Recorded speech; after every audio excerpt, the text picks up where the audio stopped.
Dini maro di mashi layan tiny bono layan tiny go revolve piama pipare revolve 3D ma dona bono adika 3D ma dona command pipare dao wine looks in a bono layan you wine lowly looks in a team revolve dome below dome late chapter revolve dome so ye junior 2 year to what bono to what did he go piapidoအတွင်းမှာရှိတာကြီးအားလုံးကို trim ဖြတ်ပေးမယ် trim ဖြတ်ပေးပါမယ် white ဖြစ်နေဆိုရင်ပေါ့နော်ပြီးရင်ဒါလေးကို boundary ကောက်လိုက်ပါမယ် boundary နဲ့နော် boundary နဲ့ကောက်လိုက်မယ်ပြီးလို့ရှိရင် revolve လုပ်မယ် revolve ကဒီထဲမှာလည်းရှိရယ် shortcut ဆိုရင်တော့ rev and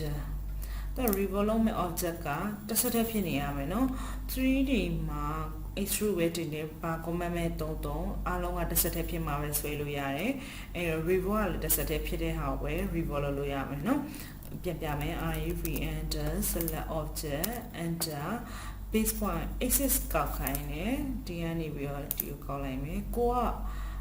အပြည့် white ချင်နေဆိုရင်360 degree ပေါ့နော်360 enter 360မရိုက်လေရတယ်သူက360ဝင်နေပြီးသား enter ခေါက်လိုက်လို့ရှိရင်ဒါအပိုင်းလေးဖြစ်သွားပြီပေါ့နော် sorry ဒီမှာ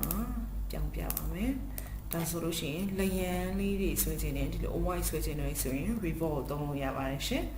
ကျေးဇူးတင်ပါတယ်ရှင်